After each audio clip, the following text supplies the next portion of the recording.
Hey guys, it's Sasha. The May inflation data for the United States has just come in at 4.0%. This is below expectations, but the fact is, those expectations themselves have shifted downwards very fast in the last few days. Just 10 days ago, the consensus estimate for inflation data was sitting at around 4.7, 4.6% after it was 4.9% in the previous month. But then in the last 5 days, this has rapidly fallen, so the market is now acting very surprised that inflation is dropping. I know, who could possibly have thought?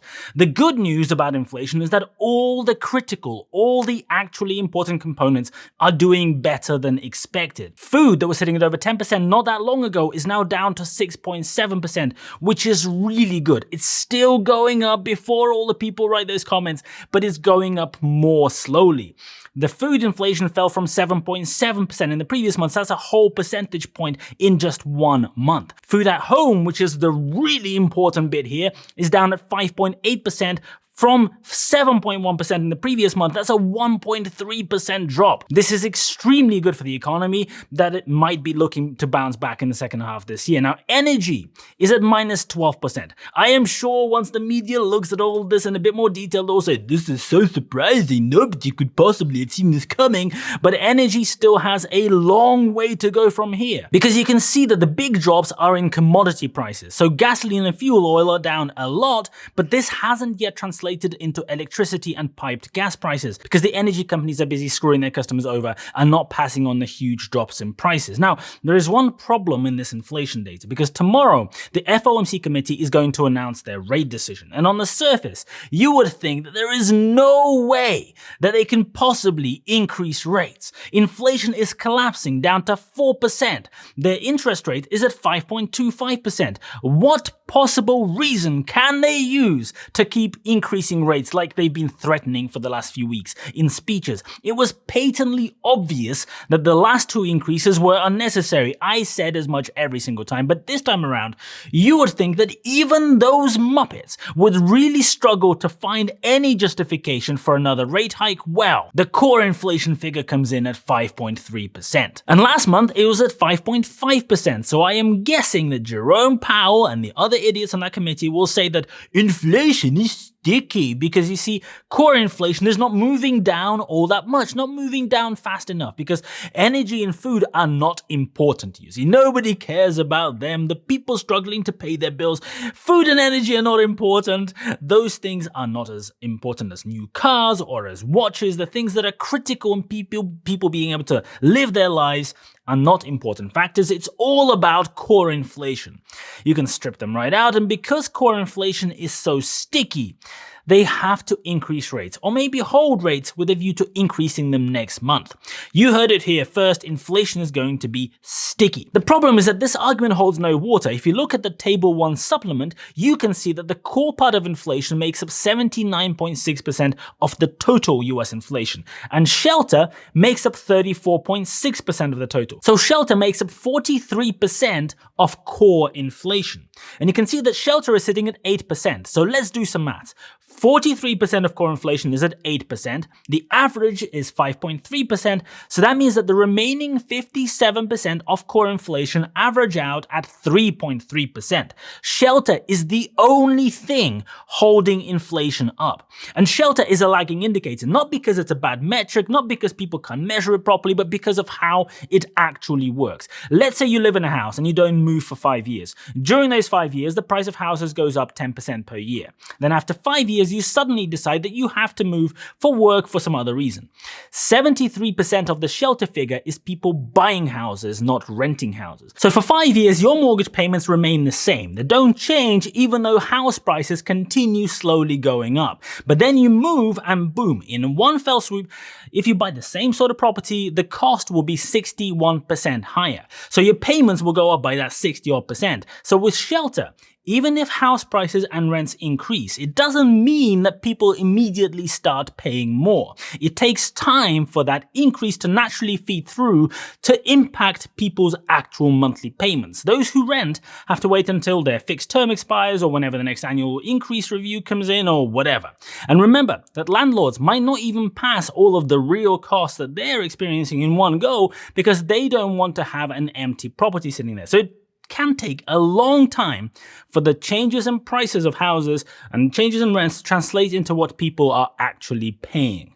We have had a crazy house price explosion during COVID, and the shelter indicator only really started growing last year, a big lag, and is now sitting at 8%, even though all the underlying reasons why it went up have started going the other way. US house prices fell in Q1 this year, the biggest fall since records began 70 odd years ago, but they only fell after the biggest growth in prices in history happened first. So the shelter index first has to play catch up before it can start dropping, because it sat at nearly 0% while the property boom was happening. But in a few months' time, we'll see that downward pressure come through. Rental price increases are at about 6% at the moment. They sat at 12% up for about a year and a half, so they are coming down. But again, it will take time for that to filter through into the CPI shelter data as well. But the important thing is this: if the Fed increases rates tomorrow, that increase will have no meaningful impact on the shelter part of the index because shelter is lagging so much. So if Jerome Powell stands up and says that core inflation is sticky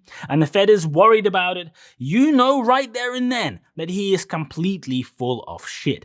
Every data point is showing really strong, good, positive trends. Look at the oil price. Brent crude is below $74 at the moment, even though OPEC and Russia are doing everything, cutting production. Every week it seems to try and pump the price upwards. Natural gas fell sharply at the beginning of the year and has stayed low. It is about 75% cheaper than at this point last year. It is cheap even compared to long-term historical numbers, and the high prices last year were driven by panic from the Russian invasion of Ukraine. People were saying that Europe is going to run out of gas, people are going to have to turn the electricity off in major cities and countries across Europe, and those high prices stayed until November.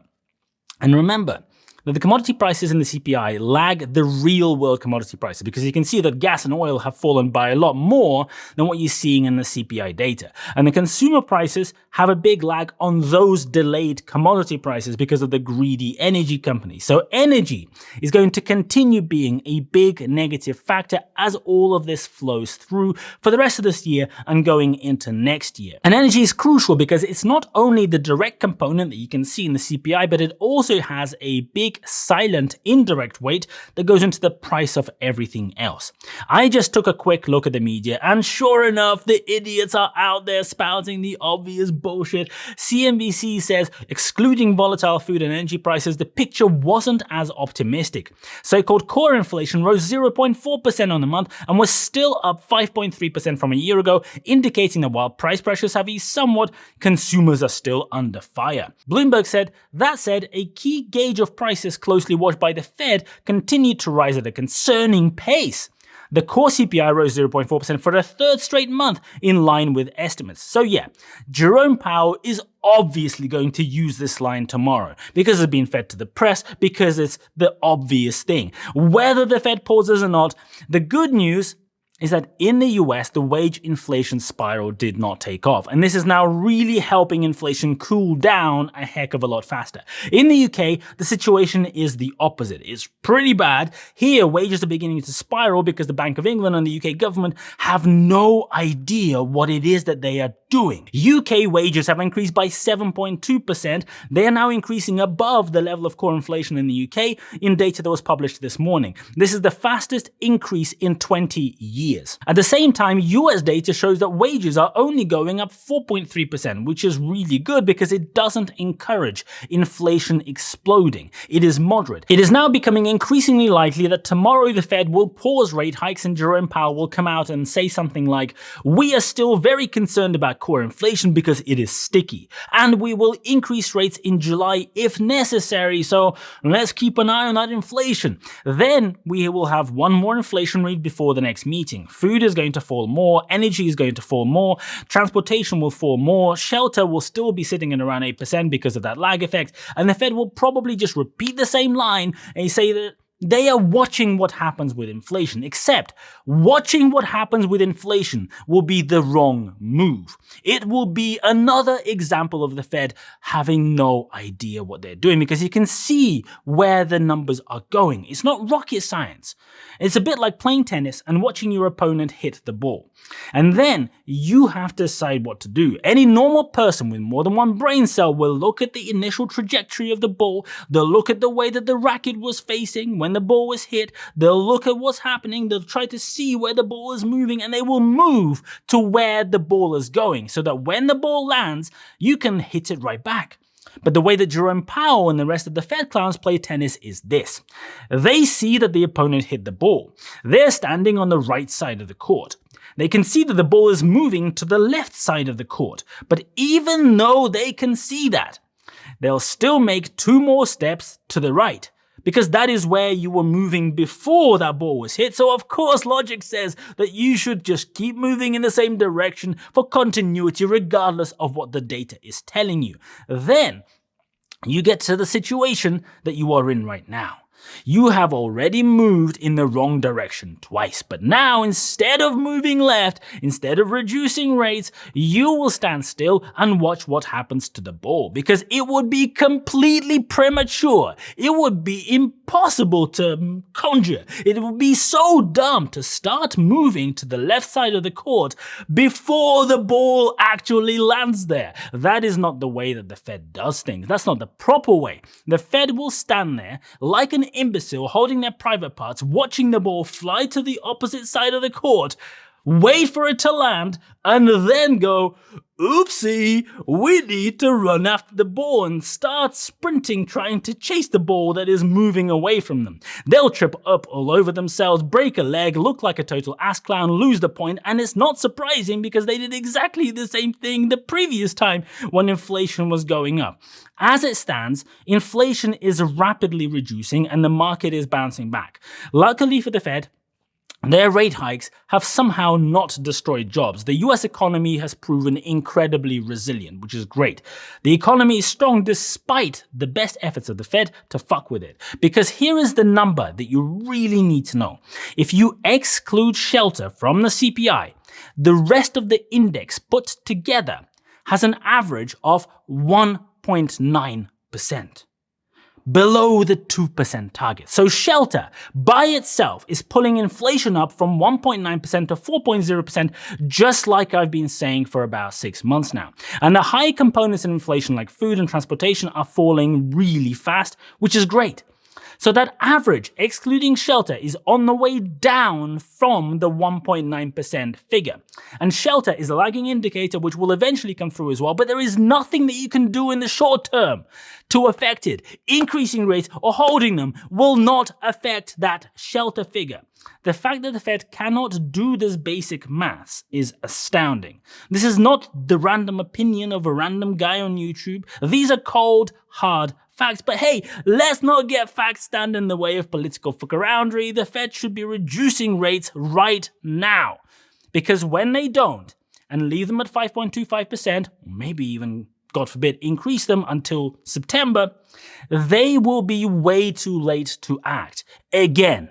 But hey, I am sure we can all act surprised in September or October, just like we did 18 months ago when inflation magically stopped being transitory overnight. If you found this useful and you want to join the detailed discussion in my Discord, please sign up for my Patreon, the link is in the description. Thank you so much for watching, I really appreciate it, and as always, I'll see you later.